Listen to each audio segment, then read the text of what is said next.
Okay, so we're going to finish up our free body diagrams number 2, and we're going to look at problems 3 and 4. Same process, same thing, just looking at the last 2. All right, problem 3 says, you drop your pen off of the desk. Draw the free body diagram of the pen in the air. All right, well, this tells us what the object is right off the bat. It says, draw it of the pen. So our object, of course, is the pen. Not so sure how helpful a picture is on this one. There's my pen, and it's just falling through the air. So we do know that its velocity is down. We know it's falling through the air, and, well, we learned in our one-dimensional unit that gravity acts in that direction and causes objects to speed up as they go. And so we do know that the acceleration of this pen is in the downward direction. So it's an up and down sort of thing. The sum of the forces in that up and downward direction must also be down, which we know to be negative. So that's going to help us start thinking about how our free body diagram might be generated. We can also start, as we develop this process, look at, well, what are the horizontal forces doing? And the pen is just falling down, so it's not changing its motion right or left as the problem described. And so those are going to end up being 0. So let's see if that pans out as we develop through this problem. All right, once we have our picture, we can look at the interactions and start to generate the free body diagram associated with those interactions. So what's one force acting on an object? Gravity, of course. So we know that we have the force of gravity. That is between the pen, our object, always the object shows up in our list, and Earth. So we have our pink pen, and the force of gravity, of course, acts in the downward direction. So we have the force of gravity, mg, is equal to the weight, just as a reminder of what that looks like. Okay, other interactions. What else is in contact with the pen? Not my hand. It's not squishing any molecules. That's it. That's the only thing that's in contact with the pen. It's the only interaction that's happening. That's it. So, does it work? I can't come up with another interaction. Does it work for the problem? Well, if this is the only force acting on the object, then the net force is down. Nothing horizontal.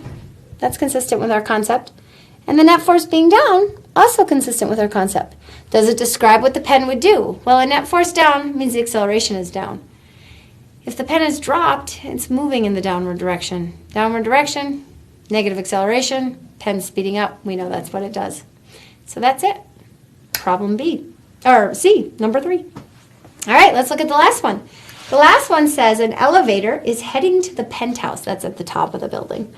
And it is coming to a stop. All right. So what is our object? Well, in this case, that object is the elevator. So this picture, we got to sort of think about what an elevator looks like. So there's an elevator and then there's a cable. The cable lifts it up, lets it come down. All right, so there's our picture. It tells us that it's heading to the penthouse, so it's going in the upward direction. So the velocity is up, and it's coming to a stop. That means it is slowing down. So we know it is slowing down. So what does that mean in terms of how the acceleration is and therefore how the forces are? Well, velocity in the positive direction and slowing down tells us the acceleration is opposite. So that means that the acceleration must be in the downward direction or negative, opposite the motion. If the acceleration is opposite, we know the net force matches the acceleration. We're dealing with motion up and down, so that net force is in the vertical direction. Nope, not negative. I mean, not 0, it's negative. There we go. The elevator's just moving up and down. No change in motion right or left, so the net force horizontally is going to be 0. So that sort of conceptualizes what we think will be developed into our free body diagram. So let's look at the interactions. What is interacting with that elevator? And in the process, we'll draw a free body diagram. Okay, so there's my elevator. Force of gravity, that's the easy one. So let's first look at the force of gravity. We know that is between our object and the earth. Always the object and the earth for gravity. And gravity acts down. So we're going to have the force of gravity equals mg equals the weight, just to remind you of that sort of thing. What else is the elevator interacting with? Well, the cable's holding it.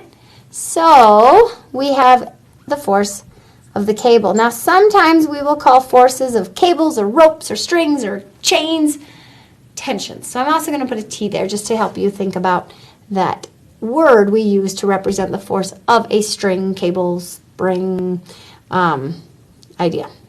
Not spring. String is what I meant to say. All right, so we still have the object, the elevator, and the cable. Those are our two interacting objects. That cable's holding it up. It's pulling it up, so we know it's going to be in the upward direction. How big do I put that arrow on my free body diagram? Well, it's going to be pointing up, and I know that the acceleration is down, so all the arrows down have to be bigger than all of the arrows up. Probably not going to have too many other interactions if I think about what other things are happening, but if I do, I can make modifications. But I'm going to start with that arrow being smaller than the force of gravity. Now it tells me that the net force is down because this arrow is bigger than this arrow. Net force being down means acceleration is down. Acceleration is down tells me that if I'm moving up, I'm going to be slowing down exactly as the problem tells me it does. But are there any more interactions? Is there anything else in contact with that elevator, touching it or acting through a distance? There isn't. Those are the only interactions. It's also consistent with my horizontal forces being 0 because there aren't any. So I think I have a consistency in my problem. All right, representing those arrows again is a reflection of how large the forces actually might be relative to one another. Good job.